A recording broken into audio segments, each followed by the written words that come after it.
from the wild, from the rain and the stone, where the wind has no name and the traveler's alone. There's warmth in the fire and truth in the tale of the watcher who walks where the bold-hearted fail.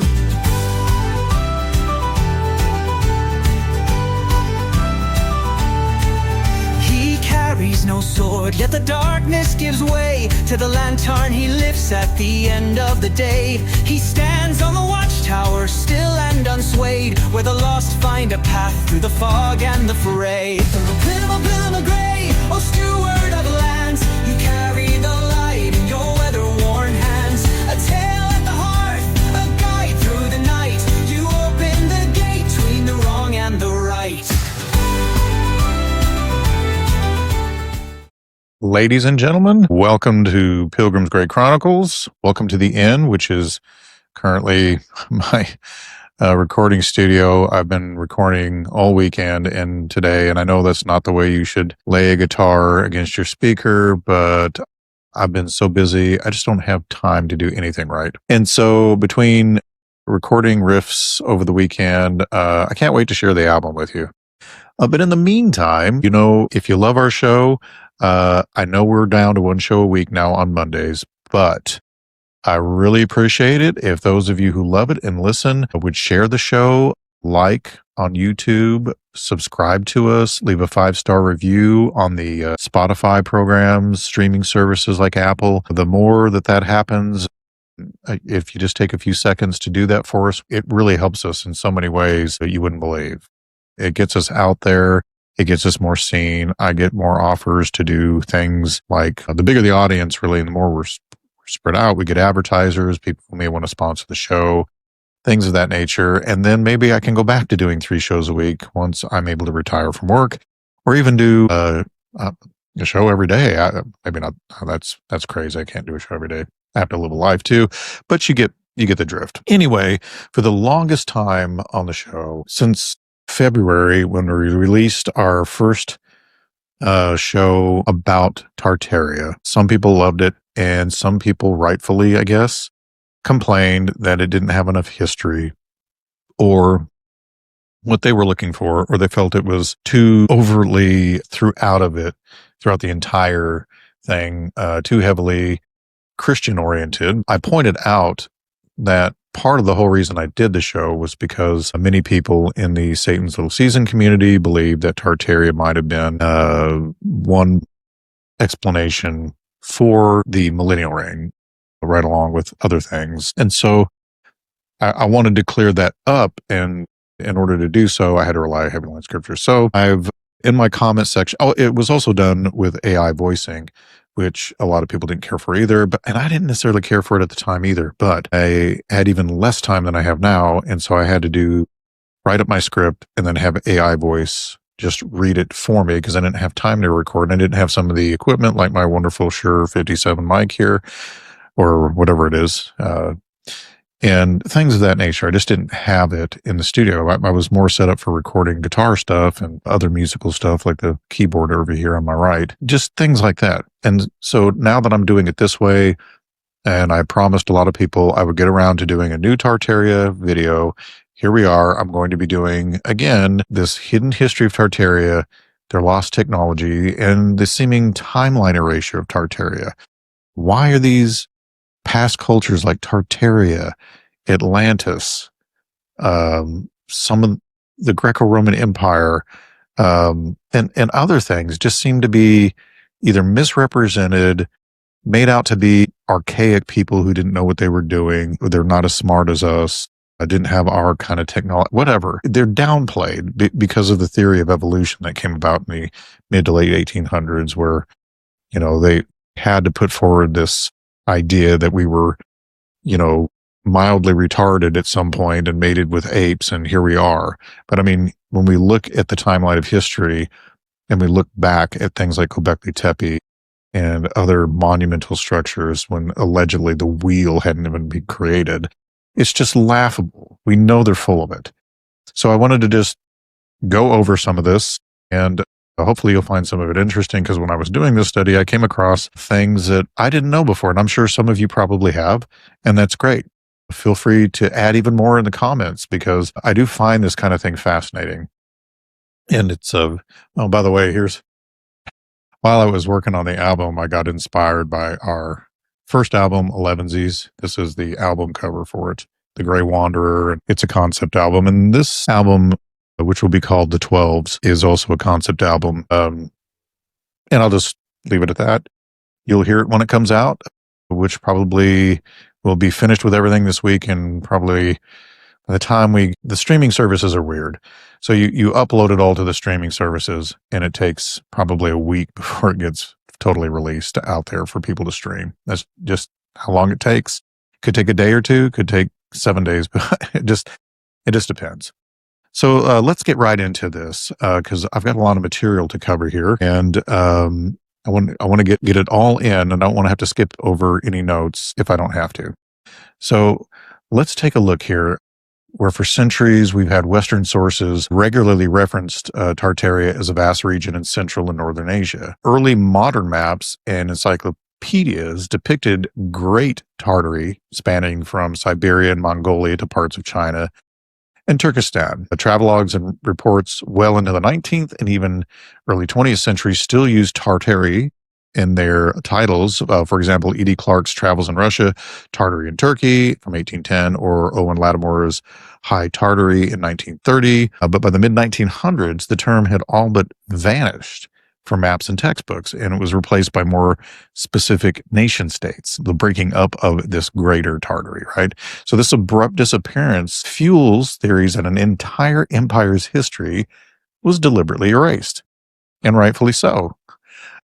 Alternative historians, and I hate using that term, but I use it so that you know what I'm referencing, points to events in the 18th through 19th centuries that might have marked Tartaria's downfall. Russian authors Anatoly Fomenko and Gleb Nosovsky argue that consensual world history was manufactured in Europe in the 16th to roughly 19th centuries to obscure a powerful evil empire of Eurasia, Greater Tartary, which threatened European hegemony. They interpret events like the 1770s Pugovich Rebellion in Russia as a final war to destroy Tartaria's influence. Indeed, older Russian records did refer to a massive Tartar realm in Siberia, and the 1771 Encyclopedia Britannica entry for Tartary described it as a vast country in the north parts of Asia. So it did exist. These people who say it's a fantasy realm, I mean, it was literally in this Encyclopedia Britannica. And by the 1850s, however, academic atlases had quietly dropped the name, and Tartaria's historic timeline, acknowledged in other books, and like the encyclopedias, was seemingly edited out by the 20th century. And proponents of the Tartaria theory believe this was a deliberate reset of human memory, concealing an advanced global civilization that existed into the 19th century. So one intriguing thread comes from the 18th century mystic Emanuel Swedenborg and his True Christian Religion from 1771. Swedenborg claimed that remnants of the most ancient divine revelation, or the ancient word, survived in Great Tartary. Romantic poet William Blake seized on this idea, weaving Tartary into his own mythology as a symbol of suppressed primordial wisdom buried by oppressive powers, and such esoteric references hint that Tartary's legacy might have been more than just a geographic label. It was associated with lost knowledge, and whether through political rewriting of history or the natural drift of academic terminology, by 1930, Tartaria had been consigned to obscurity. Today's researchers, combining old books and maps, are resurrecting Tartaria's ghost, convinced that its history was deliberately erased from modern consciousness.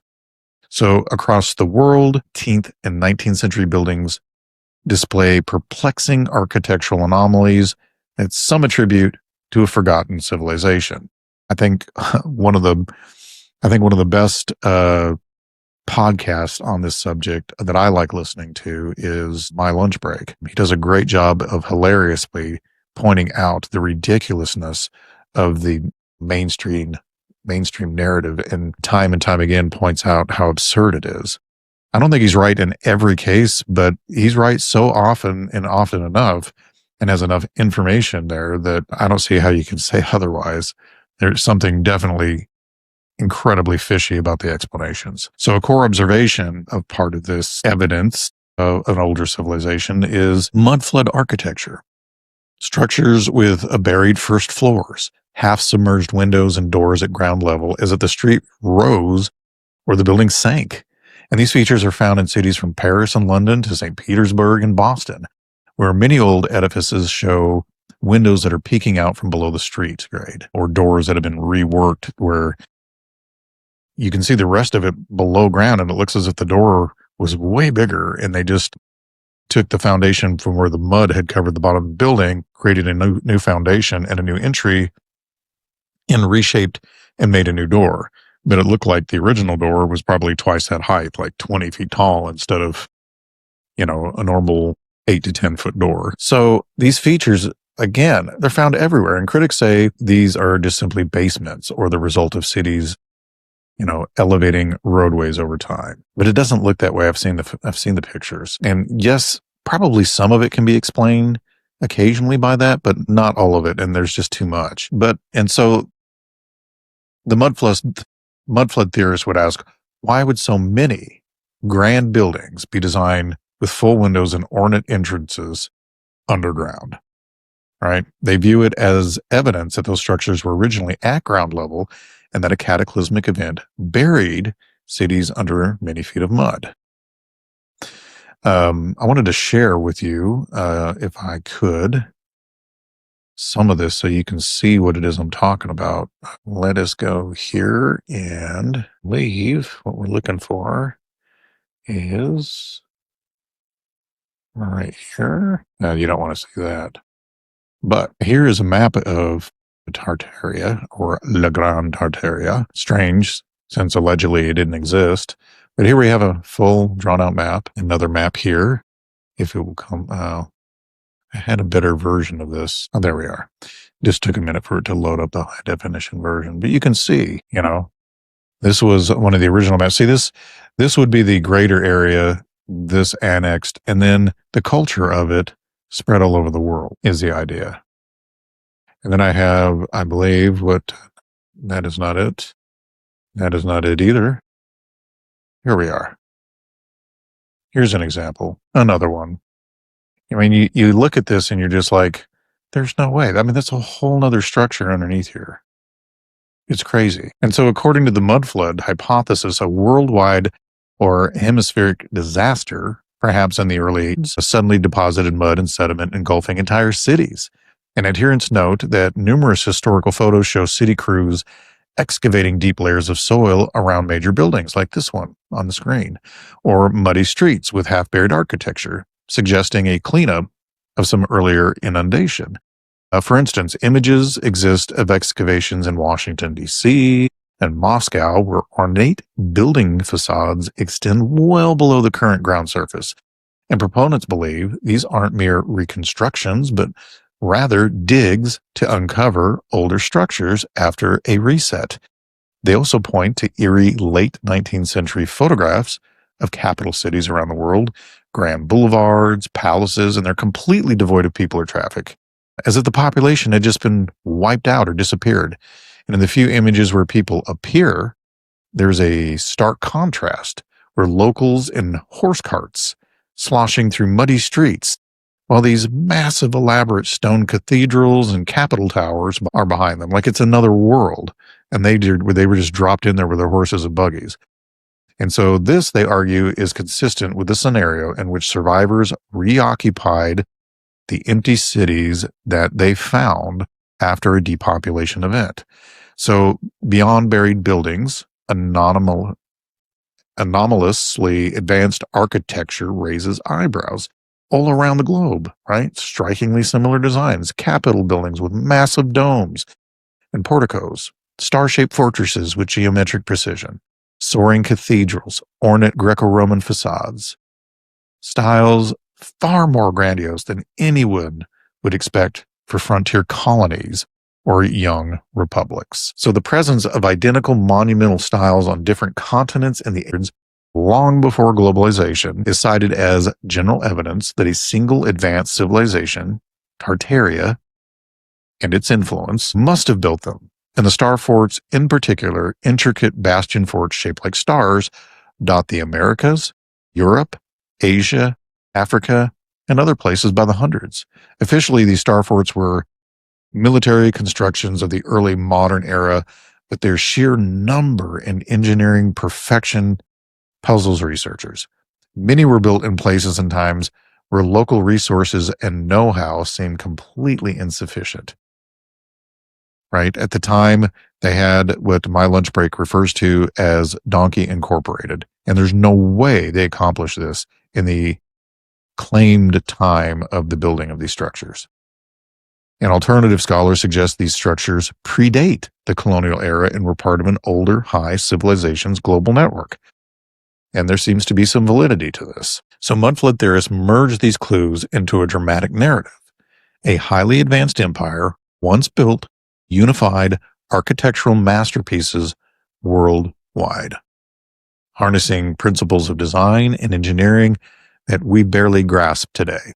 Then a cataclysm, right? This great mud flood struck, causing mass depopulation and literally burying this empire's cities in mud. So the survivors, lacking the knowledge to build such marvels, simply dug them out and claimed they built them or discovered them. And this, according to the theory, explains why so many 19th century Gilded Age city halls, railroad terminals, capitals, and exposition buildings appeared in the blink of an eye with no clear construction photos, and why so many were later demolished or hidden. Mainstream historians attribute buried ground floors to landfill, street raising, or floods, and the architectural fluorescence to rapid industrial era wealth. But there's plenty of examples where you have these stories behind these buildings that just don't make any sense, like building giant schools for 10 students. And so the mudflood enthusiasts remain unconvinced. I amongst them, I'm not convinced of the mainstream explanations because they're clearly lies. And they see a pattern of hidden history beneath our cities. Whether or not one accepts the global flood scenario, which I don't consider it a global flood, I consider it just a shifting of the ground and mud rising up. Totally different from a flood like the day of Noah. But the mysterious uniformity and ambition of 1800s architecture and the literal depths of some of these building foundations continue, and rightfully so, to fuel theories of a lost civilization hiding in plain sight in our city landscapes. We just don't pay attention to it. Kind of like when you read the Bible for the first time and you just gloss over everything. You're just not looking for it. And then when somebody shows you something, like you read a Michael Heiser thing about the divine council, and suddenly it opens everything up. Like, oh, this makes sense now. The seed war, fallen angel offspring, all of this, it makes it all come to life. Same thing with this here. And then we had, the World Fairs, and I'll show you some other buildings here where the base, you can see where it's pretty clear that, you've got an entrance right here buried pretty far underground. And you can see here where windows just don't make sense. It's pretty crazy. Here's a close-up of it. And you can see there's a door half buried here. You've only got part of the door. The rest of it is underground. So it's pretty clear, And then, you can see they're reconstructing some things here and laying new concrete, but it's really bizarre. This is a structure from one of the World Fairs that was allegedly made out of wood and plaster. Does that look like wood and plaster to you? Because it doesn't to me. And then more here and here. And to me, this looks like at some point a much larger door frame with a window above it. And this was bricked in. That's what it looks like to me. I'm conjecturing a bit here, but the doors look newer up here, and so does the brick. This is older brick, and this looks like it was bricked in because that's clearly an entrance with steps coming up to it, and it's been bricked in. So this door was probably way more massive. You can see it again here. It's pretty crazy. And then I will show this to you later, but it's pretty cool stuff. It has to do with some of the World Fair stuff, like this Columbian Exposition lookout over the basin and the Court of Honor. And this view from the roof of the Manufacturers and Liberal Arts Building looks from southeast, northwest over the Great Basin. And this, they say, made with wood in plaster and was later just torn down for the heck of it. The World Fair's over. Let's just tear it all down and whatever and burn it. It's amazing. And we buy the explanation. It's incredible. So these World Fairs of the late 19th and early 20th centuries are a focal point of Tartaria enthusiasts who suspect these events were not mere celebrations of progress, but rather cover-ups for an older civilization's architecture and technology. The 1893 World's Columbian Exposition in Chicago, dubbed the White City, is emblematic, right? In the official narrative, an army of architects and workers miraculously erected over 200 enormous neoclassical buildings the size of palaces, as you can see in the photo here, in under 2 years, only to destroy most of them immediately after the fair. And researchers marvel at period descriptions of the fair. Electric lighting illuminating buildings that rivaled old world wonders, gigantic domes, fountains, moving walkways, and towering Ferris wheels. I'll show you one in a few. How did a young city like Chicago, barely recovering, right, from the 1871 fire, achieve this virtually overnight? The fair's apologists say many structures were built cheaply of wood and staff plaster. Essentially, stage sets meant to last for just mere months. And indeed, most of the White City was torn down or burnt by 1894. And yet conspiracy theorists posit an alternate story. These grand expo buildings were not built from scratch at all, but were the unearthed and refurbished remains of Tartarian cities. So they note that several world fairs around that era similarly featured out-of-place grandeur. For example, the 1904 St. Louis Exposition and the 1915 San Francisco Fair both showcased magnificent European-style palaces and elaborate infrastructures, only to be largely dismantled afterwards. Skeptics find it hard to believe that authorities would spend enormous, well, I guess we shouldn't, because our authorities are pretty dumb when it comes to spending money and doing things, but still, this seems an impossible working feat, right? So to spend this enormous effort to construct marble column temporary buildings only to destroy them, unless the structures were originally there and needed to be explained away. One telling line in a contemporary account of the Chicago Fair muses that the exposition's dozens of ornate mammoth buildings were, quote, said to have been constructed in just a few years and then torn down immediately afterward, unquote. And this leads the author to question whether these buildings were truly built from scratch or if they were older structures that were unearthed, refurbished, and later demolished to maintain the official narrative. In other words, the fairs might have been a grand exercise in repurposing Tartarian megastructures one last time before hiding the evidence. Then my question becomes, why hide the evidence? But we'll get to that at the end. So researchers have dug up some intriguing facts that support the reclaimed architecture theory. It turns out dozens of international expositions were held in the 80s, far more than the few famous ones that we recall. One compilation lists over 75 World's Fairs, 1870 alone. In between 1850 and 1915, fairs with colossal exhibition palaces occurred in cities worldwide: Paris, Vienna, Philadelphia, Melbourne, many featuring the same or similar Greco-Roman architecture with the grand domes and exhibition halls improbably built in a flash. Even more curiously, no wartime or economic crisis halted the fair spectacles. 22 international expos took place during the brutal years of World War I. How, alternative historians ask, could resources and manpower be found for such frivolity amid global turmoil? It doesn't make sense. One suggestion, the fairs weren't built at all. They were staged on pre-existing sites of the old world, which had survived into the 19th century and were later dismantled under the guise of fair closures. So Chicago's own fairs bolstered this narrative. In 1933, Chicago hosted the Century of Progress exposition only 40 years after the 1893 fair. Rather than neoclassical style, the 1933 fair celebrated Art Deco modernism. However, there was a direct architectural link. The Museum of Science and Industry building used in 1933 was in fact the last major remnant of the 1893 fair. It was originally built as the Palace of Fine Arts, one of the only fireproof permanent structures in 1893.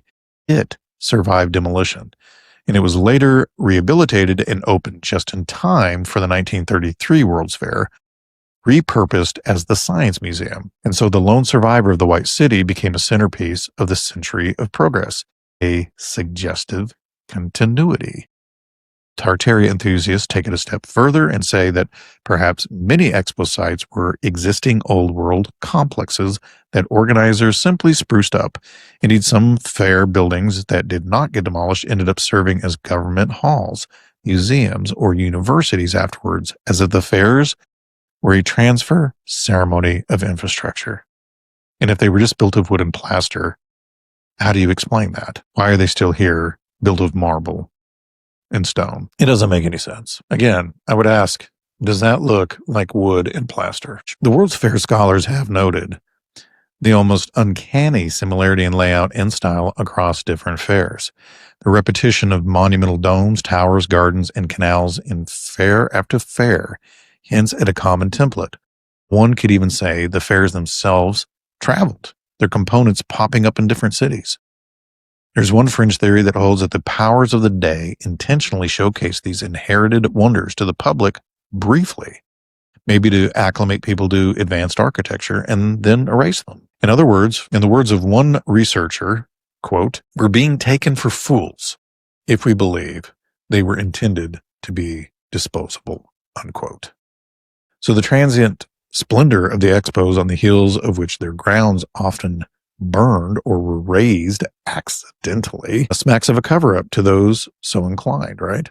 Whether or not one accepts that fairs where Tartarian cities were born, it is true that they represent an immense cost and effort for structures used for months, technological feats like electric illumination of entire cities before most towns even had power, and an accelerated destruction that leaves historians scratching their heads. The World's Fairs remain, in the Tartaria narrative, a glimpse, at a palimpsest, a reused canvas of an older civilization's urban genius, and briefly revealed and quickly obscured. The mainstream narrative doesn't make any sense. Not when you're looking at stuff like this. Here's the fairgrounds from the north end looking south. For those of you who are watching the video, on the lower left, you've got 4 passenger cars stopped at Mount Vernon Station along the fair's 3-mile-long electric-powered elevated intramural railway system. The shoreline of Lake Michigan is seen at the left over here, and many of the 37 state buildings appear in the middle of the image, and the domes and rooftops of most of the great exhibit halls stand in the background over here. Cute, but apparently just temporary wood and plaster. So, one of the most extraordinary intersections of technology and mysticism occurred at the opening night of the 1933 Chicago's World Fair, and it centers on the star Arcturus. So on May 27th, 1933 at 9:15 p.m., fair organizers literally harnessed starlight to activate the fair's lights. From 4 separate observatories across the U.S. at Yerkes, Harvard, Allegheny, and Urbana, the telescopes were trained on Arcturus. As the Earth turned, the star's light, which had been traveling through space for decades, was captured by photoelectric cells. Now, the infinitesimal currents from these cells was amplified and sent via telegraph wires to Chicago, where it tripped a switch to flood the fairgrounds with light.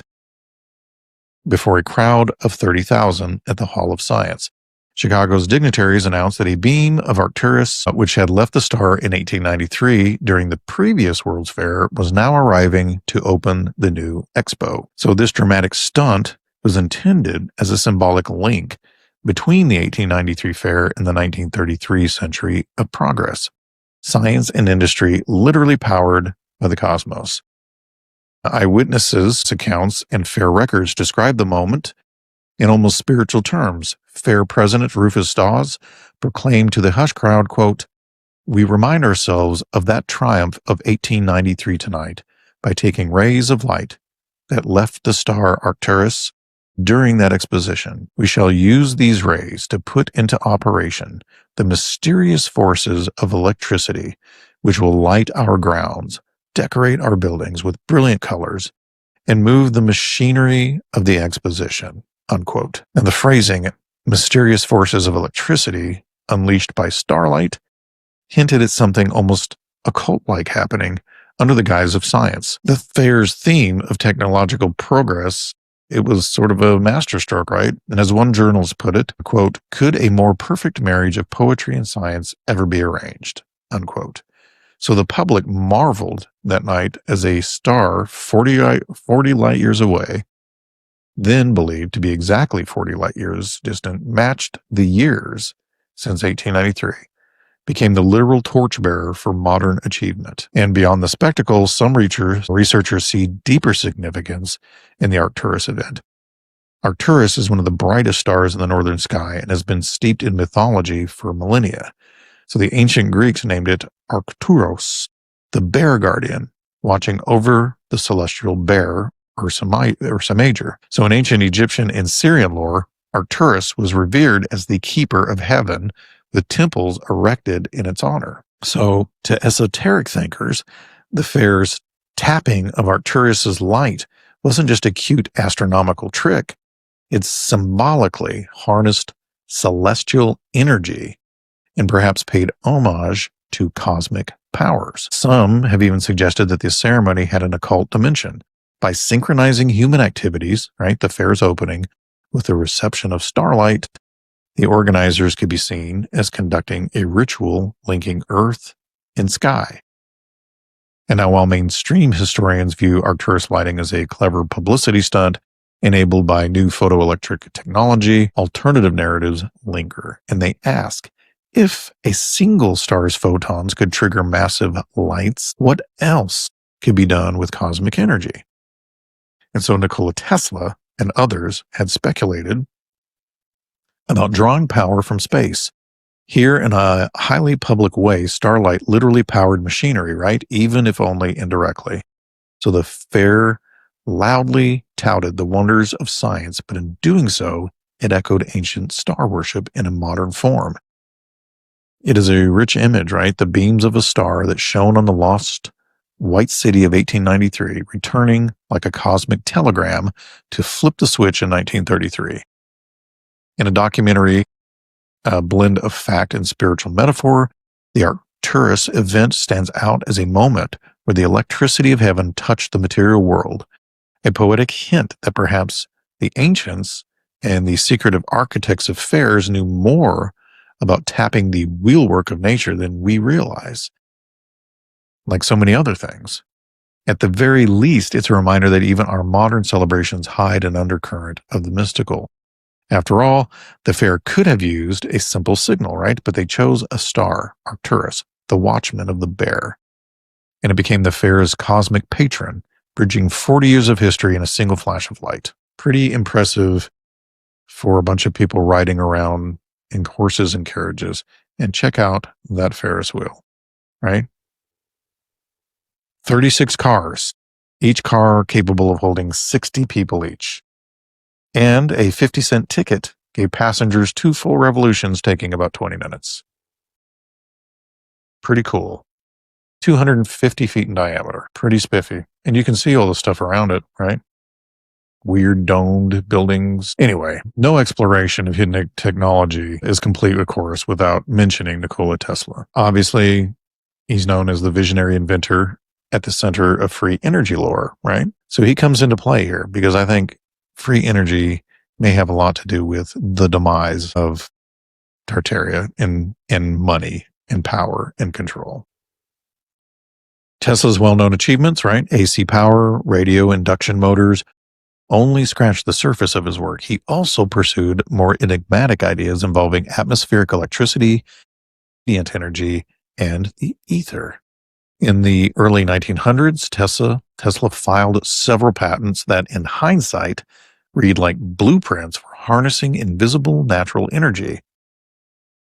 One remarkable example is his 1901 patent for an apparatus for the utilization of radiant energy. In it, Tesla described a device that can passively collect energy from the environment, right? Energy from the sun, cathodic rays, ultraviolet light, things of that nature, using a capacitive antenna plate and ground connection. He notes that these radiant emissions are generally considered ether vibrations of extremely small wavelengths, endorsing the then common view that an ether fills space and carries high frequency vibrations. Tesla then explains his discovery. If you expose an insulated metal plate to these rays while giving the other terminal of a capacitor a path to ground or an opposite charge, right? Quote, he says a current flows into the condenser so long as the plate is exposed to the rays, and an indefinite accumulation of electrical energy takes place. After a time, this energy can discharge in a powerful pulse capable of doing work. So in essence, Tesla outlined a free energy device, something that could charge itself from the ambient environment, not just like a solar panel, but all of the energy around it. And what we might liken to maybe a cosmic solar panel, even working in the dark because it's drawing on other energies. So this patent is not a conspiracy theory. It was granted and is part of the record. Tesla built prototypes of these radiant energy receivers, which some researchers believe tapped into what he called cosmic rays, or the electrical potential of the atmosphere. Notably, the device essentially uses the earth and sky as the two poles of a giant capacitor, the same principle by which thunderstorms accumulate charge. And that's a lot of energy.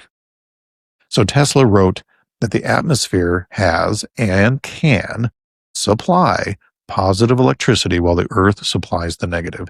And by connecting to both, one could draw energy. And he even calculated that with a large enough collecting sheet, sufficient height, one could power motors continuously. And such ideas were far ahead of his time and largely ignored or ridiculed by mainstream science after Tesla's death, I think purposely as propaganda from people who wanted money, power, and control. But they hint at a knowledge of etheric energy that was left by the wayside. So Tesla's belief in the ether was firm. He disagreed with the emerging relativity theory, insisting that ether was a real, tangible medium filled with endless energy. And in a 1904 article, The True Wireless, he famously wrote this, quote, "Throughout space, there is energy. Is this energy static or kinetic? If kinetic, and this we know it is for certain, then it is a mere question of time when men will succeed in attaching their machinery to the very wheelwork of nature," unquote. So this quote encapsulates Tesla's grandest vision that the earth and sky are brimming with limitless power, kinetic ether, which we could tap if we only understood how. He attempted exactly that with his most ambitious project, the Wardenclyffe Tower on Long Island from 1901 to 1905. Wardenclyffe was designed as a huge resonant transmitter. Tesla called it a magnifying transmitter to send energy through the ground and air without wires. Unbeknownst to many, Tesla's goal was not just wireless telegraphy, but wireless power, period. And he wanted to light lamps across the world by transmitting electricity through the Earth's Schumann's resonance and the conductive ionosphere. And this was essentially a plan to plug into the ether's wheelwork and broadcast usable energy. Does that make sense? So what happened? Well, the popular narrative is that Wardenclyffe failed due to financial trouble. J.P. Morgan, who initially funded Tesla, cut him off when he realized that there was no way to put a meter on wireless power. As you all know, I'm sure you've heard. No profit in free energy, right? So as one modern energy journalist put it, Morgan saw Tesla's dream of free electricity as a direct threat to their business model. It's like watching an 1800s version or an early 1900s version of The Blacklist from Netflix. Anyway, Morgan saw Tesla's dream of free electricity as a direct threat. And with funding withdrawn, Tesla's tower never went fully online that we know of. By 1905, Tesla was bankrupt and Wardenclyffe was eventually demolished. Its metals sold for scrap during World War I. And this abrupt end to Tesla's boldest experiment has given rise to endless speculation, and rightfully so. Was it merely a business decision or deliberate suppression? I guarantee you, when you look into the figures involved, it looks like deliberate suppression. And some argue that powerful interests could not allow an infrastructure shattering technology to thrive. Tesla himself lived many more years, reportedly continuing experiments in secret, which to me also shouts deliberate suppression. Why do it in secret unless you've been warned or told? And you're having to do your research in private and hidden now because they're on to you. So when Tesla died in January of 1943, the story takes another mysterious turn, right? The U.S. government agents from the Office of Alien Property swooped in and seized all of Tesla's papers and lab notes from his hotel room, locking them away as a matter of national security. Among these papers were designs for particle beam weapons, or death rays, that Tesla had talked about in his final years, as well as who knows what regarding wireless energy and ether theory.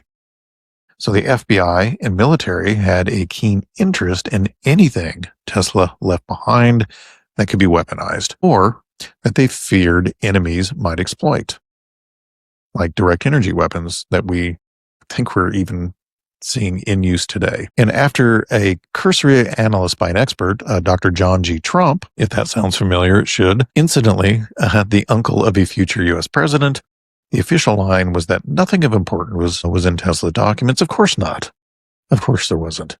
No new workable principles were found, according to Trump's reports, but many researchers doubt this narrative. Really? Why? It sounds completely honest, right? Perfectly honest. No. In fact, later in 1945, copies of Tesla's beam weapon notes were sent to a secret military project, Project Nick, to see if his ideas could be developed. That project's results vanished from public record, and Tesla's original notes, strangely, went missing. Of course they did, from the archives thereafter. And decades later, declassified FBI files revealed the intense interest in Tesla's ether technology. Some of Tesla's papers were eventually released to his homeland, Yugoslavia, in 1952, but Western scholars had limited access for years. The paucity of documents and the cloak of secrecy around Tesla's more unconventional research have fueled the notion that his most revolutionary inventions were totally suppressed, either locked away by governments or allegedly lost due to that era's reluctance to challenge orthodox science. Thank you, science, for all of your douchebaggery. This is a very large crowd at the Columbian Expo, 1893. Look at all those hats. And look at that. And nifty. That is a huge expo hall, the agricultural building, and a replica woolly mammoth and giant octopus displayed in the anthropology building. Pretty interesting. So, to summarize, Tesla's legacy in the Tartaria alternative history narrative is that of the tragic genius who tapped into forbidden energy. And the only reason it's forbidden, of course, is because certain people in power would lose money and control over you, the masses. So his radiant energy device patent proves he was working on drawing power from the environment. And I think that's what they were doing in the antediluvian world with pyramids and all these other massive structures that are aligned with ley lines, starlight, different solar patterns, everything. And so his public statements show he viewed the ether as the key to limitless power. His grand free electricity system was arguably shut down by financiers once they realized its implications. And upon his death, his research effectively disappeared into secret vaults. To believers, this is a classic case of knowledge being removed from the public domain. So what if Tesla's breakthroughs had been embraced instead of hidden? They have been embraced, just not by us. I promise you somebody has the tech. They just don't share it with us. So humanity might have been granted energy freedom, right? A notion that dovetails with the Tartarian mythos, where ancient cities supposedly had wireless energy, right? Think of all those dome-top towers and obelisks as Tesla coils. And indeed, many Tartaria enthusiasts view Tesla as someone who rediscovered principles known to the old world, only to be thwarted by the New World Order. It's a dramatic interpretation, but Tesla's real life provides plenty of factual nuggets to support it. Groundbreaking patents, megalomaniacal projects, clashes with moguls, and posthumous secrecy. And in the quest to blend factual narrative with spiritual themes, Tesla stands as a Promethean-like figure, bringing the fire of the gods, ether energy, to humanity, only to have it taken away. So, more weirdness here in the photos, for those who are looking. This is a Russian exhibit, stands inside the manufacturing liberal arts building. Pretty ornate, pretty interesting. It looks like these people don't like having their picture taken, to me anyway. Look like a pretty busy thing. And of course we have this 65-foot tall statue covered in gold leaf. Yeah. Meant to represent the strength of the American Republic. Right. It looks like demigod worship to me. And you can see the rest of the demigods all standing up here on the top. Very interesting. It's really interesting to me how, well, we'll get to this at the end. So one of the greater turning points in modern science and with this whole Tartarian thing was the abandonment of the ether theory. Up through the 19th century, physicists believed in a subtle, all-pervasive medium, the luminiferous ether, which carried light and electromagnetic waves. It was an invisible substance filling space, akin to the spirit of the physical world. So many early scientists were, in a sense, natural philosophers open to metaphysical concepts. However, experiments like the Michelson-Morley interferometer test in 1887 famously failed to detect Earth's motion through any ether. And Einstein's relativity in 1905 dispensed with the need for an ether altogether. So by the 1990s, mainstream physics declared there is no ether, only vacuum. And this was more than a scientific paradigm shift. Some argue it was the expulsion of the life force from physics. But I think both cases are wrong. I don't think you have to have Earth motion to have ether. But anyway, the point where science and spirit fully split. As one retrospective notes, the concept of ether has largely been superseded by modern theories in physics and dropped from accepted science. So in the eyes of alternative historians, this was a kind of suppression, the erasure of a key idea that could bridge material science and spiritual energy. So why does ether theory matter for Tartaria and ancient civilizations? Well, because many researchers believe that pre-modern cultures understood and utilized etheric or subtle energies in their technologies and architecture. If the ether is real, it could be the medium of free energy and also of consciousness, the stuff of telepathy, ley lines, chi, prana, and so on. And there's a tantalizing theory that the great architecture of antiquity, from pyramids and ziggurats to cathedrals and then star forts, were deliberately designed to concentrate and channel etheric energy, sometimes equated with telluric currents or atmospheric electricity, or all of the above. For instance, the ornate spires, domes, and minarets of sacred buildings might not be purely aesthetic or religious symbols at all, but functional components of an energy network. A fringe analysis of star forts goes so far as to claim they were more than defensive bastions. They were energy hubs. One's quoted as saying, quote, "The Tartarians created star forts and star cities as a vibrational frequency ecosystem to provide a sense of joy and harmony, built with sacred geometric patterns that represent the cosmos." So in this view, star forts with their geometric bastions and moats could harness and amplify natural energy, maybe resonating with the Earth's magnetic field or sound frequency. And some researchers imagine a global grid of such structures transmitting power and information through the ether, much like Tesla's wireless system. So there are indeed intriguing features in old architecture that support these ideas, right? Gothic cathedrals, for example, often have metal finials and intricate lattice spires reaching into the sky. Could they have been drawing atmospheric electrostatic charge? And then many cathedrals and temples also incorporate acoustic resonance. Think of chants, right? Organ music reverberating in stone vaults. possibly tuning into healing or consciousness-altering frequencies. The ubiquitous presence of dome and spire designs around the world, right? The Kremlin's onion domes, the Ottoman and Mughal domes with finials, state capitol domes in the U.S. topped with statue antenna, is noted as a sign of common knowledge all over the world. Domes accumulate charge or ether, and spires discharge or direct it. Even obelisks and towers might have served as receivers or transmitters in an etheric grid. One colorful theory posits that many thousands of red and white striped lighthouse-like towers around the world were not just for navigation, but actually devices to store and distribute atmospheric energy captured by star fork complexes. The evidence for this is anecdotal. It is true that the old world built some incredibly sophisticated structures with purposes and materials that we still debate. For instance, the true function of the Great Pyramids or Stonehenge remains completely controversial. Is it a power plant, observatory, spiritual machine, all of the above? Who knows? So the suppression of ether theory meant that Western science, after 1900, no longer considered these possibilities credible. Any technology or architecture based on subtle energy became relegated to pseudoscience or the occult. And some alternative historians argue this was a deliberate move by elites to disconnect people from natural energy sources and make them dependent on metered fuels and electricity. Because they owned it. They owned the fuel. They did the same thing with medicine.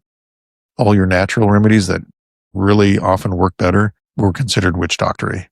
And you were to take their petroleum-based pill products. And the pharmaceutical industry was born. And has grown ever since. And it's notable that many inventors of the late 19th century who pursued etheric energy, like Tesla, but also others like John Keeley with his sympathetic vibratory physics, were all marginalized or forgotten.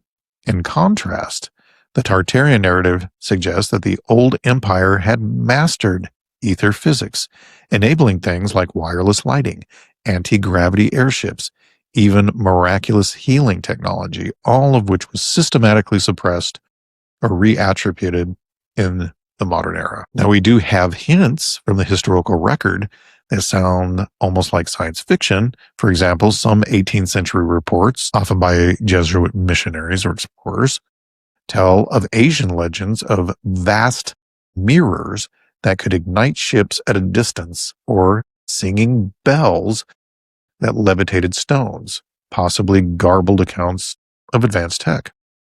And curiously, a few Western mystics continued to hint that great secrets lingered in Central Asia. Madame Blavatsky of the Theosophical Society wrote in the 1880s of hidden masters in the Himalayas guarding ancient wisdom. Rudolf Steiner spoke of ancient clairvoyant technologies. Even in fiction, James Hilton's Lost Horizon in 1933 envisions a high civilization in the mountains, like Shangri-La, and it's as if the concept of Tartaria as a repository of ancient knowledge never really died, but went esoteric and underground. One concrete example is Swedish theologian Emanuel Swedenborg, that we talked about earlier.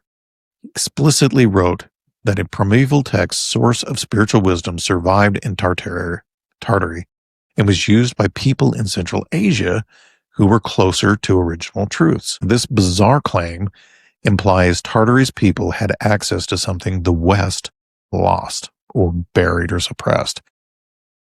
In Swedenborg's theology, these Tartarians were not Christians, but possessed the ancient word of God or the gods and acknowledged a single deity, which fascinated Swedenborg's followers. Some of Blake's poetry later cast Tartary as a land of primordial wisdom, stifled by Urizen, the tyrant of reason. And so could it be that wisdom included understanding of the ether and earth energies? Now, from a practical standpoint, if one assumes the ether or earth energy grid is real, right? See, look how lit up that is. Pretty darn cool stuff. Very cool. It would have been really interesting to visit these world fairs. Got to be honest with you. We have Old Vienna, a building called 40 Ladies from 40 Nation, World's Congress of Beauty. Yeah, well, that's a winner of a photo there. From a practical standpoint, if one assumes that ether or earth energy grid is real, then many ancient architectural practices make new sense, right? The orientation of temples to cardinal directions, the placement of monuments on geomagnetic hotspots or ley lines, the use of specific materials like quartz, granite, limestone, which have piezoelectric or paramagnetic properties, all could be seen as intentional measures to interface with the planet's energy field. Some star forts, for instance, are built on strategic peninsulas or confluences where water flow and land geometry might amplify such energy. And nearly all sacred structures have sacred geometry embedded, right? Geometry that some researchers say is attuned to vibrational patterns of the ether. As one fringe source puts it, quote, star fortresses and complexes of temples, domes, towers, minarets, obelisks processed and distributed electromagnetic energy through the earth. Pyramids, star fortresses, many were so powerful they had to be submerged or destroyed when the new order came. Such claims are obviously unorthodox, but they paint a dramatic picture of an advanced spiritual tech society. You can call it Tartaria or Atlantean or whatever, that built a network to harness the planet's own etheric forces. And then a cataclysm and a cover-up leading humanity to reinvent electricity the hard way. Or it's being done for money and control. Or all of the above, whatever. But by suppressing the ether, 20th century science may have closed the door on this line of inquiry, at least openly to the public. And only in recent decades have concepts like zero-point energy or vacuum energy been cautiously considered by a few scientists, essentially revisiting the ether in new forms, right? Nothing new under the sun here, folks. Nothing new, just like Ezekiel said. Lots of photos here still from these world fairs. The Mammoth Cheese, Canada. Man, we'll leave it right there. We still wonder, right? This etheric architecture survives in mystery, right? And we wonder how medieval builders knew to create awe-inspiring acoustics in cathedrals, or why certain ancient sites seem to align with constellations and magnetic lines. How the heck do they do that? And why? That's a lot of trouble to go through. If you've ever built anything, it's hard enough just to build, let alone built it in exacting ways like this to align with constellations and magnetic lines. So were they merely artistic and religious, or also functional in an energy sense? The Tartaria enthusiasts posit the latter, and I kind of agree with them. Can't prove it, but it's definitely interesting. And they see the grand cathedrals and capitol domes of the 1800s, those that resemble older world temples, as the last expression of ether-informed design. Not coincidentally, many of those were among these structures later demolished, of course, or remodeled, which really means destroyed, in the 20th century. It's as if a new architectural era deliberately moved away from that style, right? Think of the shift to modernism, right? Efficient, unornamented steel and concrete boxes, utterly divorced from alignments and resonance. They didn't care. So in sum, the suppression of the ether concept can be viewed as both a scientific and a spiritual loss. It erased the theoretical foundation for technologies like Tesla's and severed continuity with the ancient mindset that all nature is alive with energy. If indeed the pre-modern empires had ways to capture spiritual or etheric energy through architecture, music, and ritual, those were largely dismissed as superstition by modern experts. But to open-minded researchers, like I try to be, the clues are still there in stone and story. They strive to reassemble the puzzle, connecting the domes and star forts, the myths of power-bearing arcs and crystals, the little G-gods and all their stories, perhaps interpreted as powerful initiates or even advanced beings who were said to guide early civilizations. Whether or not one believes in a grand Tartarian free energy empire, this exercise reminds us that many of the ancients and enlightened 18th and 19th century figures like Tesla or Swedenborg saw energy and spirit as one continuum. The modern world might have suppressed that idea, but it has not killed it. It is resurfacing. And like ether, it permeates the background, waiting for a new generation to detect it again. And I think this generation is quickly doing it. So even though Tartaria faded from maps, there are still tantalizing references to it and what it represented. And it all persists in older and underused sources. If you look, a Renaissance and Enlightenment era explorers, missionaries, and even secret society writings contain hints that Tartary was more significant than later history admits. For example, Jesuit missionaries in the 17th century frequently wrote of their travels in Tartary. One Jesuit, Martino Martini, what a great name. It sounds like an SNL skit name, right? Like, who was that? Father Guido Sarducci. Remember him? Anyway, published Bellum Tartaricum, 1654, an eyewitness account of the Manchu, whom he called Eastern Tartars, a conquest of China. So this Latin work, soon translated into English, treated the Tartars as a formidable imperial force, a clear indication that Western scholars of the time viewed Tartary as an empire of note, not a fictional footnote. In 1247, the Franciscan friar John di Plano Carpini, again, Father Guido Sarducci, had similarly reported on the Mongol Tartar Empire to the Pope, describing the vast reaches of Tartary. Such reports kept alive Europe's image of Tartary as a land of great khans and possibly great secrets. Marco Polo's travels, a few decades later, through Cathay and Tartary, further cemented the mystique of the far Asian north. And interestingly, 18th century's encyclopedias treated Tartary matter-of-factly, right? As we mentioned earlier, 1771 Encyclopedia Britannica, for instance, devoted a long entry to Tartary, explaining it as a vast country in the northern parts of Asia, bounded by Siberia on the north and west, called Great Tartary, and subdividing it into Astrakhan, Uzbek, Independent Tartary, Chinese Tartary, and the tone suggests that Tartary was common geographical knowledge then. And then you fast forward to the 19th century's end, Britannica's 9th edition in the 1870s had quietly removed that Grand Tartary entry, dispersing the content under nation names. And of course, conspiracy theories seize on this as evidence of deliberate historical revision, because it is. And they ask, if Tartary was just a generic term, why bother erasing it so thoroughly that today's people barely recognize the name? You ask 100 people coming out of Walmart, and I almost guarantee you most of them are going to think that you're referencing a side item on a food tray for fish, tartar sauce. So they suspect that sometime or somewhere between 1770 and 1870, a decision was made to wipe Tartaria from history books as an empire, leaving only the fragmented stories of Mongolia, Turkestan, and Siberia. And so by the early 20th century, one finds only passing references.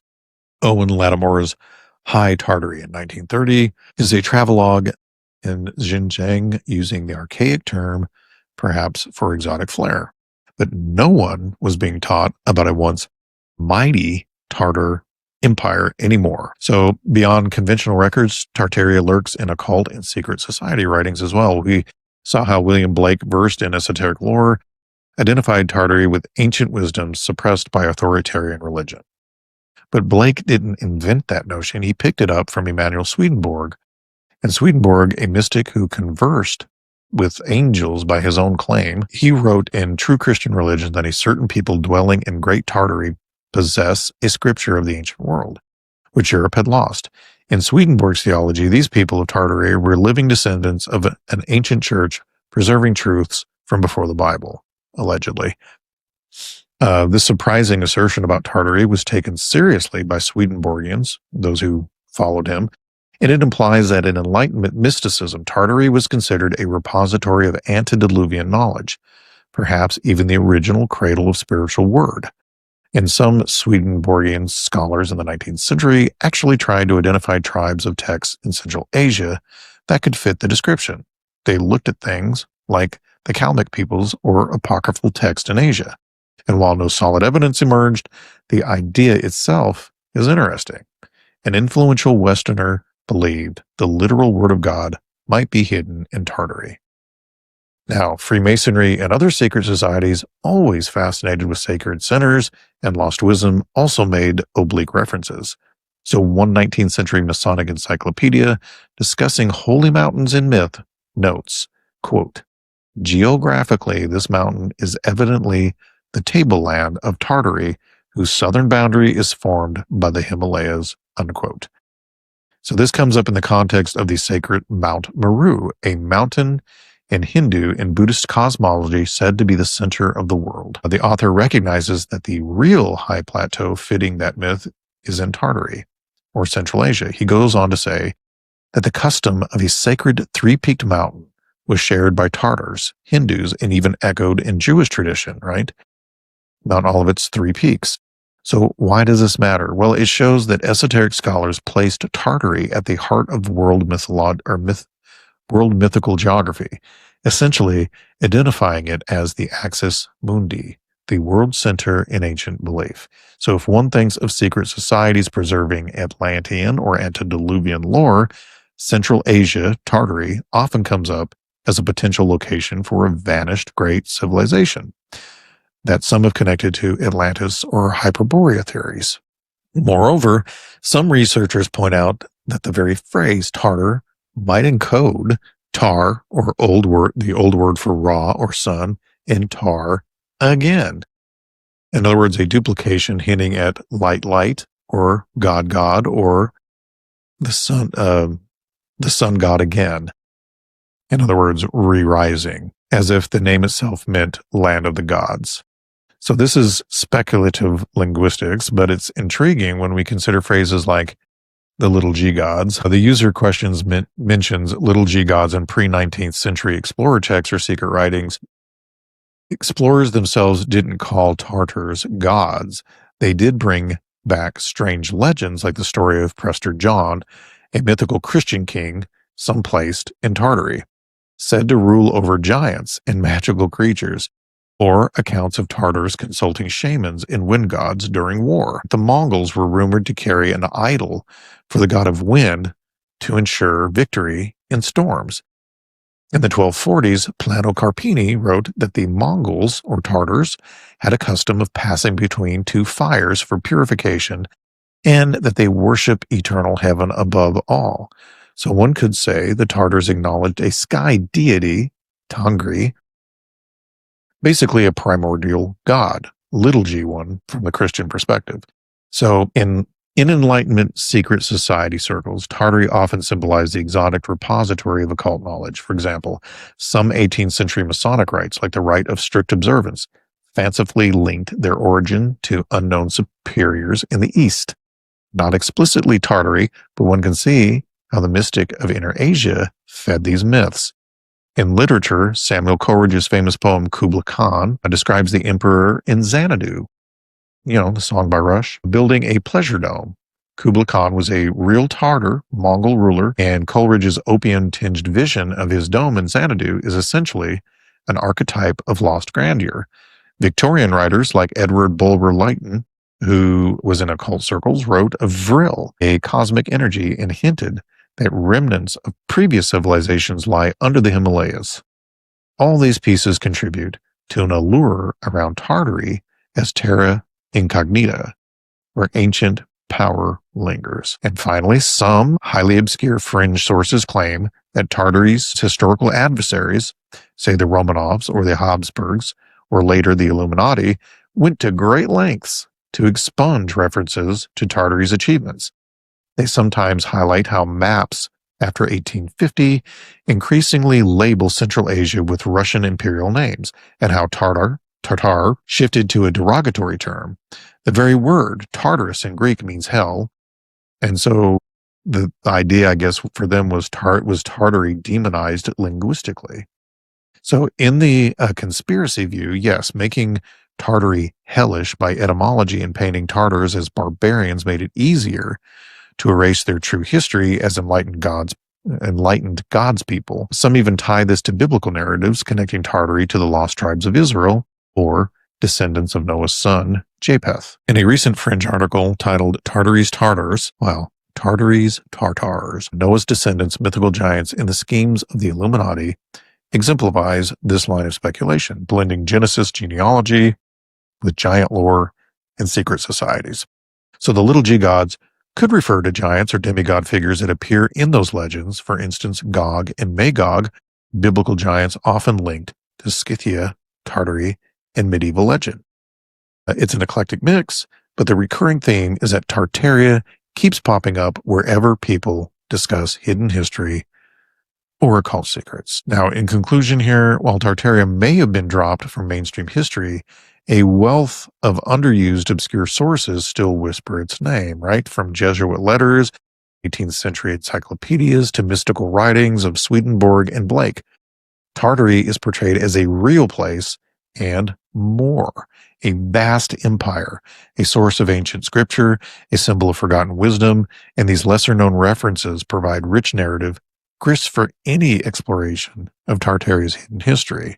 And they allow us to imagine a world where the libraries of the Forbidden City or the lamaseries of the Tibet held records of Tartary's glory, where secret brotherhoods toasted to the memory of the great Khan, and where poets invoked to signify all that has been lost beneath the onrush of modernity. In a 60-minute documentary blending fact with spiritual themes, such sources are our gems, verifiable yet obscure, quotes that spark the imagination, suggesting that the truth about Tartaria lies scattered in footnotes and forgotten archives, waiting to be reassembled, which is what we're doing in the modern age, right?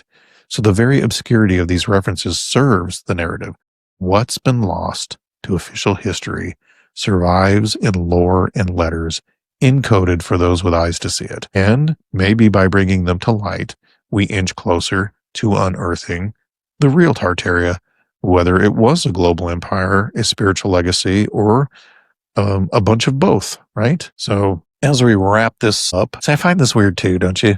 I mean, okay, for those of you who are looking at the screen, see, darn it, I skipped past it. Man, what are we doing? Why is this doing this? There we go. Come on, cooperate. So you look at this picture that's up here now, and it's just filled with like strange beings, all naked cherub children, what looks like a emperor or a god on a ship, and an angel on the front of it and on the back of it. But I gotta tell you, this reeks of something else to me. This doesn't look normal. This looks like a little g god paradise. Like, this looks like something that like the antediluvian world would have looked like, with these little g gods initially wanting to be like the Most High and presenting mankind with their architecture, their knowledge of the cosmos and how to draw energy from the planet itself, and teaching us and building these magnificent, huge pyramids and the things that they left from their initial realm in heaven to come here and replace us with their own sons, the wheat and tares growing together, and eventually eliminate humans to be remade in their own image, either through genetic tampering, breeding with us, or transhumanism. And so in the fading twilight of our journey, we find ourselves amid silent ruins and half-forgotten names, right? All this weird stuff that, you're seeing on this screen. And it is bizarre, right? Absolutely bizarro, at least I think. So we'll stop sharing there, and you can see my lovely face with glasses on again. So once it is said, a great civilization of impossible wonders span the world, harnessing energy and knowledge that modern man can only dream of, right? And adherents of this hidden history claim that many grand edifices of the past, ornate domes, star-shaped fortresses, and majestic exhibition halls, were not built by the empires we credit, but were remnants of Tartaria's empire, later demolished or repurposed to conceal a forbidden legacy, right? They speak of technologies beyond our ken, that the Tartarians developed unlimited wireless energy and drew power freely from the ether itself. And if such legends hold any truth, then an entire chapter of human achievement was struck from the record. Its monuments shattered, its wonders buried, and its very memory suppressed by those who inherited a lesser world. And yet, the Tartarian tale, however shadowed, may be but one chapter in a much older saga. Since the earliest days of humanity, the pattern kind of plays out in epic after epic in an ancient drama of knowledge, pride, and downfall. Like long before the bricks of Babel were laid, even before the flood, texts tell of heavenly beings who betrayed the Creator and gifted their illicit wisdom to mankind, right? In the book of Enoch, we read how the rebel watcher Azazel taught men to make swords and knives and shields. And let's not forget eyeshadow for women and things of that nature. I mean, he literally taught that for lustful reasons, and revealed metallurgy and weapons of war. And other rebellious angels taught incantations, astrology, and the secrets of heaven until they were led astray men and became corrupt in all of their ways. And this was the first echo of the pattern, right? Forbidden knowledge offered by the little g gods or the fallen ones kindled a false dawn of progress, only to drown the world in violence and draw the judgment of a great flood. And after the waters receded, the cycle resumed, right? At Babel, the first post-Diluvian city of man's ambition, right? United in one language and purpose, mankind set out to challenge God's dominion, declaring, "Come, let us build ourselves a city with a tower that reaches into the heavens." And it was much more than that. So the book of Genesis recounts how this bold rebellion was halted not by swords or fire, but by the confusion of tongues and the scattering of people. And as one commentator observes, the post-flood civilization at Babel was defined in large part by technologies of language and knowledge oriented towards rebelling against God's design. So the Tower of Babel stands forever as a lesson. When mankind, in hubris, seeks to storm heaven with its own ingenuity, the result is dispersion and chaos. Our grand designs reduced to unfinished bricks, our vaunted unity shattered by divine decree, because we are making deals with lesser wannabe gods, and as a result, becoming corrupted and evil. And then history and myth carry this warning forward through the ages, right? In ancient Egypt, pharaohs raised golden temples to a pantheon of mighty gods, and priests practiced arts of magic and healing said to be bestowed by those deities, same ones who just give us whatever we want in return for our worship and our permission to basically rule the earth that we're supposed to be ruling. And for a time, Egypt thrived, its knowledge of mathematics, astronomy, and engineering producing wonders that still stand in the desert, right? But when Moses confronted Pharaoh, the one true God revealed those gods of Egypt to be impostors. And on the night of the Exodus, as midnight struck, the Lord's judgment fell. He struck the firstborn of man and cattle and executed judgment on all the gods of Egypt. The idols of Egypt were unmasked as powerless, their vaunted realm laid low by plagues that targeted every domain of their false deities. From the Nile they worshipped to the sun god Ra, whom darkness eclipsed at noon. Egypt's dazzling wisdom collapsed under the weight of divine wrath, and its gods were shown to be nothing before the one true only God, the Almighty. And in Greece we rose next with its Olympians, right? The Olympian grandeur, a civilization crowned with philosophy, art, and science, all under the auspices of Zeus and his entire pantheon.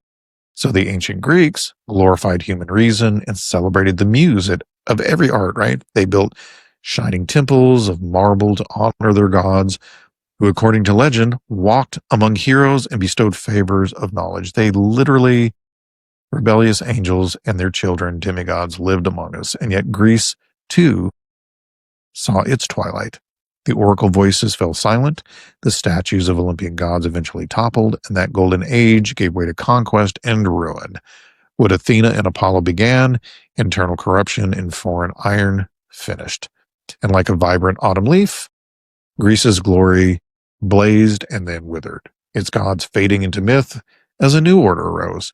And then, of course, there are others. There is Atlantis, maybe the most captivating cautionary tale of all. Plato spoke of Atlantis as a mighty island kingdom, advanced beyond all others, basking in utopian knowledge and power. But Atlantis, the story goes, grew proud and lost their way and turned to immoral pursuits. We know this because it's highly likely that Atlantis was antediluvian, and all of humanity's thoughts, according to Genesis, were corrupt always, all the time. All they thought about was evil continually, day and night. And I had an image I meant to show you destruction of Atlantis and how the seabed floor of the Atlantic looks like the ocean floor was literally split apart like a seam right where Atlantis might have been swallowed up by the earth and sunk into the ocean, sending, possibly having to do with the floodgates of the earth opening, the waters rising, and of course the windows of heaven opening and rain falling for 40 days and nights and so on. The whole story in the fall of Atlantis. It may not, obviously it didn't happen all at once. It was probably over time that this happened. I don't know. I wasn't there. I'm just going based off historic accounts. And so they forsook even their own gods. In the end, the sky itself turned against that arrogant land. The wrath of heaven came in a single stroke. One terrible night of fire and earthquakes swallowed Atlantis beneath a raging sea. So a dazzling empire sank in a day, lost for millennia beneath dark waves. So from Babel to Egypt, from Greece to fabled Atlantis, the pattern repeats, right? Divine rebellion yields brilliant heights, then catastrophic failure. Each time the false gods promise enlightenment and power and all these lovely things, and then for a season they deliver marvels, right? Until, as a result, we begin to become corrupted and evil, and our iniquity overflows and judgment crashes down. And seen in this light, Tartaria becomes yet another verse of the same mournful song. If Tartaria truly existed as more than a footnote, then perhaps its achievements were granted and cursed by the same ancient powers working behind the scenes. So imagine that in some not so distant past, the offer was made anew, right? Unlock the secrets of energy, architecture, longevity, and you'll become as gods among men. And maybe the Tartarians accepted that Faustian bargain, and for a time, wonders graced the earth again, right? Free energy humming through the air. Right? And antiquitech, right? Devices drawing power from ether and architecture so elegant and precise that it seemed to tune the very frequency of nature. Tartaria's cities, if the legends are true, shone with lights that needed no fuel. Towers that drew lightning from the sky. Its cathedrals and crystal palaces may have been more than just buildings. They were machines of a forgotten science, resonating with a cosmic force our textbooks don't acknowledge anymore. But like every empire founded on forbidden knowledge, Tartaria's splendor carried the seeds of its end. We do not know what calamity befell that realm. Some speak of fire from the heavens, others of a great deluge of mud. But across the world, we find peculiar evidence, right? Whole cities half buried, grand buildings with doors and windows submerged below street level, as if the earth itself rose up to swallow an age. And according to research on the fringe, the destruction of the Tartarian Empire is typically attributed to a colossal mud flood, a cataclysm that wiped out cities and nearly reset human history. After this disaster, the theory goes, the surviving remnants of Tartaria culture were quietly absorbed into newer empires, and a concerted effort began to erase its memory, and the history books were rewritten, crediting its feats to others and dismissing any anomalies as fanciful. And proponents suggest that the powers of the industrial age deliberately obscured Tartaria's legacy, burying evidence, modifying dates, even destroying magnificent structures, all to ensure that humanity would forget that once we almost escaped the bonds of scarcity and control. And whether one believes these conjectures or not, the lessons echoed out every time mankind partakes in the forbidden fruit of secret knowledge. The glory that follows turns to dust and silence because we're not ready for it, and we are sinful, and we turn to evil as a result. And Tartaria's ghost joins the chorus of fallen worlds, reminding us that no lie can live forever, and no tower reaches so high that heaven cannot humble it. I think of the stories of having to replace much of the population through orphan trains, which is interesting. And so now we look at this present day, right? Gazing at the horizon of our own unprecedented epic, and we have the digital Tower of Babel rising all around us, not built of brick and tar, but out of data, silicon, and code. And we live in an age of breathtaking technological wonders, artificial intelligence that promises godlike knowledge, genetic tinkering that offers to rewrite the code of life, and a global network that binds humanity together in an instant of communication, right? Our digital IDs. And our modern prophets of science and progress declare that we are on the brink of a new golden age, right? Just like the antediluvian world, the golden age of the antediluvian world where gods walked among us. Maybe they will again. I think they will. They may be closer than we think. Even eternal life and transcendence of human limitations seem within reach through algorithms and engineering. And maybe we'll even learn how to upload our consciousness into the ether and re-download it into something else and just learn to live forever. Maybe that's what that verse out of Revelation is about.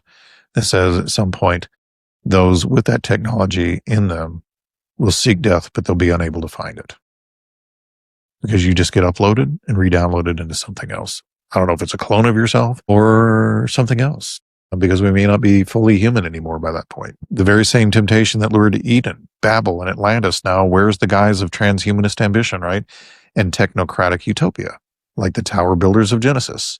And today's elite dream of conquering heaven not with a ziggurat, but with supercomputers, aiming to merge human and machine to master nature utterly and to create a world order unified under human intelligence, or perhaps under machine intelligence. The parallels are striking and sobering. Our pursuit of AI and ultra technology has become a new religion for some, with a promise of ultimate knowledge and power that can elevate mankind to godhood. But recall the ancient pattern, right? When all men spoke the same tongue in Babel, nothing they imagined was impossible to them until God himself intervened. Now, in a time when programming language and digital media have effectively made the world one speech again, you have to ask, who is truly guiding this pursuit? In the shadows beyond the glow of our screens, the old forces still lurk, and those little g-gods, the fallen powers and principalities of ages past, have never ceased seeking dominion over us or this earth. They thrive on human pride and craving, right? On the lure of secret wisdom and blasphemous crafts. And they once masqueraded as Ra or Zeus or Anki, and now they hide behind the idols of science, progress, and power. And make no mistake, the faces change, but the game remains the same. In our song, The Grey Wanderer, we say, the Nephilim rise, old blood and new skin in the lyrics. And these beings still hunger for worship, even if that worship is indirect. You know, maybe not an incense at an altar, but perhaps our obsession with self and technology and our black mirrors that we scroll through. And so our trust in the works of our own hands. And as a wise commentator noted, when the pagans sacrificed to idols, they offered it to demons and not to God. So behind every false idol, ancient or modern, tangible or ideological, there is a dark spiritual power receiving the worship that it craves. They want to be like the Most High and remake the world in their own way. They want to build it back better. So today the offerings are data in control, the altars are glowing rectangles, and the priests are billionaires in t-shirts preaching a gospel of algorithms. The spirits behind them are the same. And so is their aim, to turn the hearts of mankind away from the Creator and toward themselves. They come promising enlightenment, a new era of peace and unity and good vibrations, and even immortality through technology, the very promises of false Eden, just repackaged, reworded, using the language to deceive. But in the end, these two are false lights that lead into shadow. And God's not a wet blanket just trying to make us so we're not as powerful or smart. You don't put a 3-year-old behind the controls of a tank. In this long life of watching empires rise and fall, you can kind of see that the final act is at hand, right? We all feel it. The restless schemes of the fallen ones, they grow even more frantic because they know what many of us have forgotten, right? Their time is growing short. The ancient prophecies ring out, right? Woe to the earth and the sea, for the devil has come down, or the adversary, to you in great wrath, because he knows that he has but a short time. And so the rebellious gods of old know their days are numbered, and they still rage and deceive in secret corners. And they are like stars about to fall, burning fierce, right? Before the darkness claims them. And their final defeat is certain. It was decreed from the beginning, and they do everything to delay it. And maybe that is why knowledge long suppressed is now bubbling to the surface, right? Why whispers of Tartaria, of hidden history and forbidden energy, they're all resounding once more, so they can come in as heroes. And in this late hour, truth presses against the seams of the world, eager to burst forth, right? The spell of amnesia cast over humanity is lifting as we awaken to anomalies in the record, to ruins that don't fit the narrative, to inventions and ideas that seem to come from someplace beyond our sanctioned history, right? It's as if we're being given one last chance to see clearly and to recognize the pattern in the players and to choose our allegiance wisely. Sadly, many are going to go for the gifts and goodies from the same old little g gods and be deceived. And so we arrive at the crossroads, right, of revelation and choice. What lesson do we take from the rise and fall of Tartaria and from Babel and Atlantis and all these other little g god empires, all these glittering kingdoms of dust that came before? I guess the final counsel would be this: awaken, shake off the comfortable lies and seek the truth with open eyes, right, and humble hearts, and question what you've been told. The pages of history are often written by the victors and sometimes by the corrupt, and there is much that has been hidden from you, not only about Tartaria, but about the very nature of this world. And do not accept every narrative at face value, even the one I'm giving you now. You should always dig into your own research. And I hope a show like this helps you to do that and to look into things. You shouldn't even trust the mouths of kings and presidents or the screens of modern storytellers. You should ask and seek and knock, right? And most importantly, remember the one who is above all. Seek the one true God and the Lord above all lesser gods, who has watched faithfully over each generation to protect them. And in every age of darkness and deception, his light has never ceased to shine. And he alone has protected humanity when we teetered on the brink of self-destruction, because we want all those goodies, right? We want it now, even though we're not ready for it any more than, like I said, a 3-year-old is ready to drive and utilize a tank. But we want it, right? We want what we want. And so the little gods of ambition and technology offer dazzling illusions, but their path ends in collapse and destruction, as we've seen example over and over and over again. So the Most High God offers redemption, purpose, and rest for your souls, and his kingdom never falls. And so awaken to the real history, right, that's brought us here, and stand against the gathering darkness, not with fear, but with knowledge and faith. And as this chapter closes and a new dawn approaches, choose the ancient path of truth and life. Like in the end, all false towers crumble and false gods are going to be cast down. Those who seek the one true God will find refuge and hope beyond the falling of night. We don't have to go there. We don't have to. Do we really need all of this stuff at the expense of falling for the worship of these little g gods again and giving them our time and our resources that really only the one true God deserves? And so I wanted to leave that at the end, because I know a lot of you in the past Tartarian video didn't like that I spent the entire time talking about God, but I believe these things are inseparable because they're major portions of history, and they involve these matters of God and the little g rebellious gods that are striving to be like him. I think many of them give their allegiance over to Hillel, the main adversary that presented himself before the divine council in Job, and challenged the one true God, Lord, without beginning or end, whereas everything else is a created being. Literally challenged him before all of his people and slandered him and so on. But I still say that even though most of the rebellious angels follow after him, they still have infighting and they still can't agree. And that's why the nations war with each other. And I'm convinced that many of the leadership of the major empires of this world may not even be led by human beings at all. I know Hebrews discusses the idea of entertaining angels unaware. Who's to say that some of these leaders in these certain bloodlines aren't angels in disguise walking amongst us even now, and you would never know it. You would never know it. And even if they're not fully angels, they may not even be fully human. They could be a hybrid, just like before the flood. Perhaps they're not developing giants these days, but they have perfected the art over time genetically of creating things that look just like us. And I'm convinced that that may be what the parable of the wheat and the tares is about. Humans and really non-humans growing together until a final harvest. I don't know. I could be wrong, and I could be persuaded otherwise. And I'm happy to be. If you have information, please share it in the comments. But definitely, for those of you who may be new to this kind of information, it it really doesn't do any good just to put a laughy face if you think this is crazy stuff. At least dig into it and look and examine it before you just roll your eyes.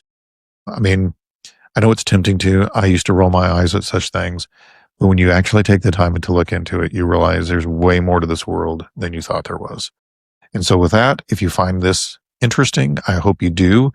And I hope you like this Tartarian video better than our old one and that it was useful to you. And if you have friends who would like, that you think would be helped by this knowledge, by all means, share this video. Share it wherever. If you're perusing through X or some other site and you don't want to take the time to write out a full comment, just answer somebody's question like, well, I know you don't believe Tartaria existed or whatever, but here's a YouTube video from a podcast that can show you and went over the maps and when the maps were done and all the other history I provided and so on. And you can present that to them so you don't have to go through the whole thing.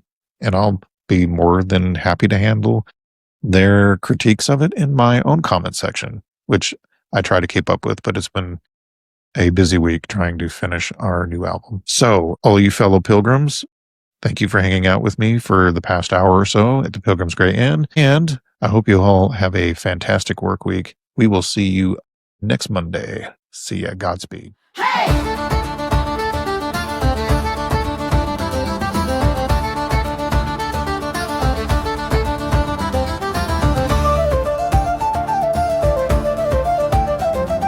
Gather round, ye travelers, lend me your ear.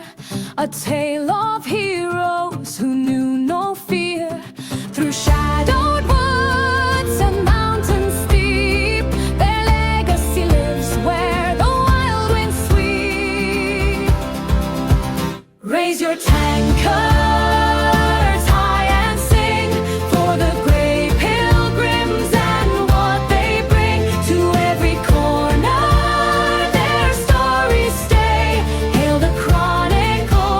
Pilgrim's Grave.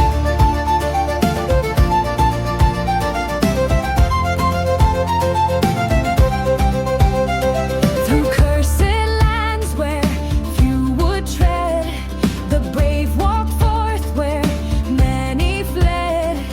Lanterns lit the endless night, their spirits burned a guiding light. Raise your tankard high and sing for the great pilgrims and what they bring to every corner. Their stories stay.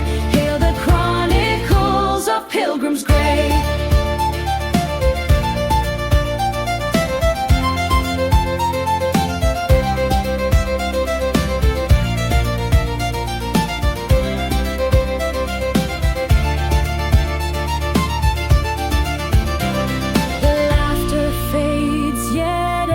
Strong in every heart, their timeless song. Mirth carried on the ale-soaked breeze, songs as endless as the trees. Raise your tankard